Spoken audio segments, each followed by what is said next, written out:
नमस्कार, मैं आपकी हिंदी अध्यापिका सुदेश चौधरी और आज हम करने जा रहे हैं हमारी 7वीं कक्षा की हिंदी की पाठ्य पुस्तक बसंत भाग 2 का अध्याय 13वां। चलिए आरंभ करते हैं। यह है आज की हमारी कविता जो है पाठ 13 और जिसका शीर्षक है एक तिनका, जिसके रचयिता हैं अयोध्या सिंह उपाध्याय हरिओध जी।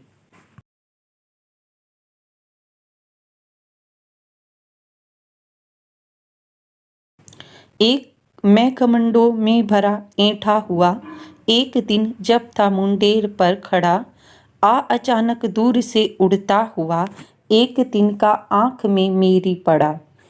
यहाँ कवि कहना चाहता है कि एक दिन मैं पूरे घमंड में था, अकड़ कर खड़ा था। अपनी जो घर की मुंडेर थी, दीवार, एक छोटी दीवार जो छत के चारों ओर होती है, तो वहाँ पर मैं खड़ा था। अब घमंड किस चीज़ का था? कवि को घमंड था कि मैं एक बुद्धिजीवी हूँ, मेरे अंदर बुद्धि है, मेरे अंदर ताकत है। और इसलिए क्या है कि वो इस चीज़ इस बारे में बहुत सोचता है और उसके अंदर अकड़ पैदा हो जाती है, घमंड पैदा हो जाता है।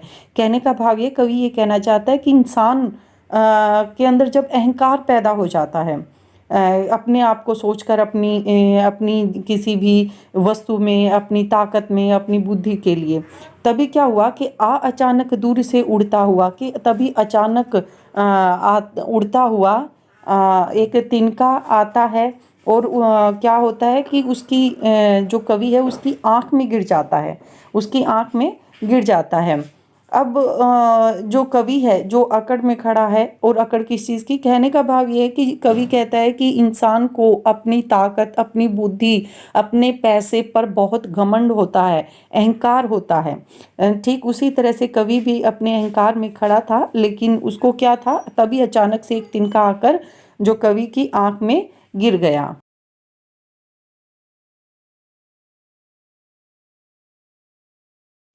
मैं झिझक उठा हुआ बेचैन सा, लाल होकर आंख भी दुखने लगी। मूठ देने लोग कपड़े की लगे, ईंट बेचारी दबे पाँव भागी। झिझक होता है हिचक, हिचकना। मूठ होता है कपड़े का कोना। जब कुछ आंख में गिर जाता है तो कपड़े का जो कोना होता है वो उस कपड़े के कोने से आंख को साफ किया जाता है। तो कवि कहता है कि जैसे ही अचानक कहीं से उड़ता हुआ एक घास का तिनका आया और कवि की आंख में गिर गया, तो कवि कहता है कि मैं झिझक उठा, कि मैं एकदम से हिचक गया, कि अचानक से जब आंख में तिनका गिरा, हुआ बेचैन सा, और मेरी आंख में क्या हो गई, मुझे परेशानी होने लगी और मैं बिल्कुल बेचैन सा हो गया। लाल होकर आंख भी दुखने लगी, और उस छोटे से घास के तिनके से मेरी जो आंख थी वो क्या हो गई, लाल हो गई, और उसके बाद उसमें आंख में दर्द भी होने लगा। मूठ देने लोग कपड़े की लगे। अब कहते हैं कि जो मेरे आसपास जो लोग थे वो कपड़े के कोने से मेरी आंख से घास का तिनका निकालने का प्रयास करने लगे, लेकिन ऐसे में ऐंठ बेचारी दबे पाँव भागी। अब कहते हैं कि ऐसे में जो मेरी अकड़ थी, जो मैं अपने आप में मेरा अहंकार था, वो क्या हो गया, चला गया। कैसे चला गया? जब मुझे ये एहसास हुआ कि घास के छोटे से तिनके से मैं इतना बेचैन हो गया, जिसने मुझे इतना परेशान, इतना दुखी कर दिया, यह सोचकर जो अहंकार था वो क्या हो गया, चला गया। जो ऐंठ थी वो समाप्त हो गई, वो दबे पाँव भाग गई। ये मुहावरे का प्रयोग किया गया है यहाँ पर। आगे देखिए। जब किसी ढब से निकल तिनका गया, तब समझ में यूं मुझे ताने दिए। ऐंठता तू किस लिए इतना रहा, एक तिनका है बहुत तेरे लिए। ढब होता है तरीका, समझ होती है अकल।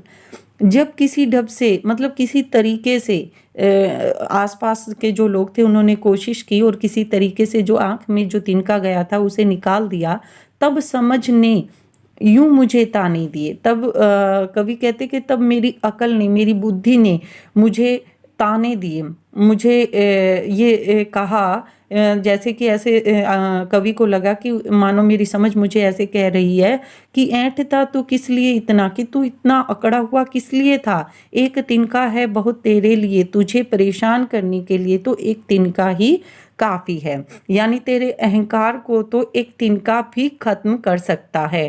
तेरा इतना जो इतनी अकड़ है, जो अपनी बुद्धि, अपनी ताकत पर जो इतनी अकड़ है, उस पर ये अकड़ सही नहीं है, क्योंकि एक छोटा सा तिनका भी तेरी अकड़ को समाप्त कर सकता है। ये किसने कहा? कवि की समझ ने।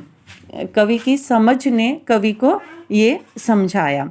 इसमें एक बात और ध्यान रखने वाली बात है कि एक जो कहानी है हाथी और चींटी वाली, वो यहाँ पर सही साबित होती है, क्योंकि देखिए एक छोटी सी चींटी होती है, उसको अपनी ताकत का अंदाज़ा नहीं होता, लेकिन वो जब जो हाथी होता है उसको बहुत घमंड होता है कि मैं मेरा मेरा विशालकाय शरीर है। तो ये कहानी सुनी हुई होगी आपकी, लेकिन जब चींटी अपने वाली पर आती है तो जो हाथी है वो क्या होता है कि धरती पर लौट जाता है, उसे बहुत ही पागलपन हो जाता है जी, क्योंकि वो जो चींटी होती है वो हाथी की सूंड में घुसकर उसे बहुत ज़्यादा तंग कर देती है।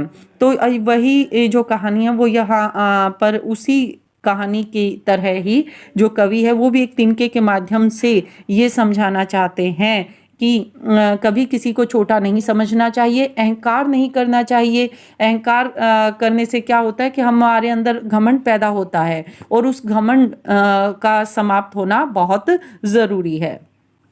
तो इस कविता से हमें यही शिक्षा मिलती है। कविता का उद्देश्य यही है, कवि इस कविता के माध्यम से यही समझाना चाहता है कि हर इंसान का अपना महत्व होता है, कोई छोटा नहीं होता, कोई बड़ा नहीं होता।